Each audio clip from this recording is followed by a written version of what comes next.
Good morning, Year 10. So you should by now have done tasks 1 to 5.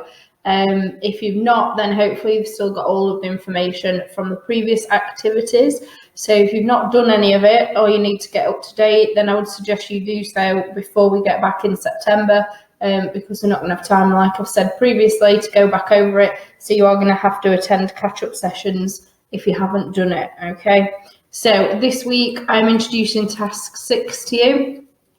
So the last task that you did was the design brief, where you came up with a problem. So you came up with a problem that you're going to solve, which will eventually lead you to make a product.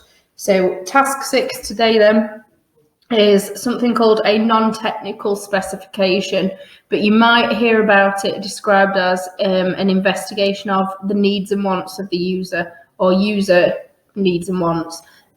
So this one is basically you're coming up with 2 lists. So one list is what your primary user is going to want from a product, and one list is what your stakeholder needs from a product. So if you remember, the primary user was the person that your product is going to be made for predominantly, and a stakeholder is anybody with an interest in that product. So you should, in theory, already have those people, especially your primary user, because your design brief asked for your primary user. Your design brief also asked for a stakeholder. So if I go back a little bit and you look at my example there, my primary user, I've named them and explained why I've picked them, and then my stakeholders, anybody else with any sort of interest in that product. Now, on this one, my design brief was to design a product that will allow people walking alone or at night with their dog to feel more secure. It should be able to be placed on different parts of the body if needed and suitable for a variety of situations and users. Nowhere in that particular bit have I said what product I am definitely making. I've not said I'm making an alarm. I've not said I'm making a lock. I've just said what problem I'm going to be solving and what it should do. Okay? So, bearing that in mind, this is an example of a stakeholder needs and wants and primary user needs page. So primary user needs are sometimes referred to as PUNs. Okay, so that's all that means there. It just stands for primary user needs. So the way that I would do this is I would get interviews from my primary user, surveys, observations. I would ask my primary user what sort of things they thought they needed to solve that problem. So obviously this is where you should have picked somebody that you've got contact with, because you will need to ask them various things to be able to do this. So this one is an example. Now, I would have done these the opposite way around, because the primary user needs is the most important one. So you are looking to come up with 6 main points that primary user needs from your product when you eventually make it, okay, to solve that problem. So this is a little bit like a design specification. So when you've done those lower down in school. So for instance, point 1, so he's put it down as S1, so specification point 1. The bike lock must be secure. So this is based on security, and he's thinking about a problem to solve to stop bikes being stolen when they're out and about and there's nothing to tie them to. So his first point is the bike lock must be secure. So he said he's making a bike lock at this point, probably a little bit too specific, but maybe not, okay?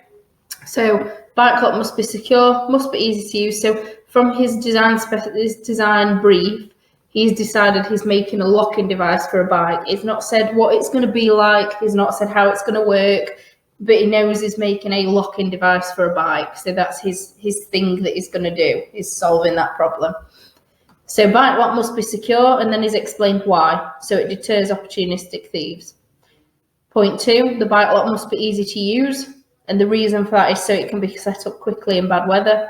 Bike lock should be versatile, so it can be used in a variety of scenarios or conditions. So these points, he's decided on these by speaking to his primary user. So his primary user is there at the top of the page. He's asked him various questions, what this guy would want from bike lock, what he would need the product to do, and that's how he's come up with these points. Okay, so they are your main primary user needs that you are going to use for the whole project.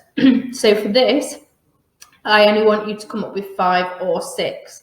Okay, now the stakeholder needs and wants, okay, that is basically taking these points and putting them in a bit more detail. So you're considering more people, basically, rather than just your primary user. You're thinking how it might affect other stakeholders as well. So for number 1, for example, he's put that point there.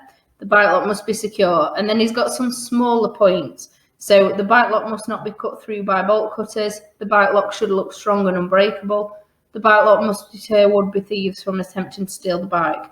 So all he's done there is he's taken that main point and he's explained it in more detail. So he's broken it down into smaller points. So bike lock must be easy to use. So the bike lock should be long and flexible enough to be able to pass through spokes and frames. Bike lock should have no keys, so there's less things to carry. The bike lock should not be too heavy.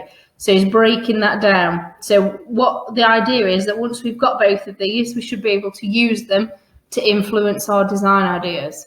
So that's what it's for. It's to find out what that primary user needs from this product so that all the way through the project, we can decide how successful each design or each model is based on what they've said. Okay, so you are literally coming up with these 2 lists. Don't worry about pictures and things yet, because we're going to put it all on a PowerPoint when we get back to school. It is just basically the 2 lists that we are looking for. So you will need to speak to your primary user to do this. If you can speak to bigger groups, so stakeholders as well, that would be great, but you don't have to. You can just speak to your primary user. And you need to make it very obvious that that's the person that you are designing this, whatever product it's going to be. Okay. Not really much else to say about that one. So if you're stuck, then make sure you email me or send me a message and I can give you a call. It's not the easiest thing in the world to do. It is quite difficult, this part. It takes a bit of getting your head around, but once you've got it, you'll be fine. Okay, so if you're struggling, then please message me. If not, then you can just get on with it at your leisure. So hopefully most of you have caught up by now. If you haven't, as I say, you need to start from the first task. There is no point doing this one until you've done all of the others, because they all follow on as part of a project. Okay, right. Hope you get on with it all right. Don't forget to contact me if you're stuck. Bye.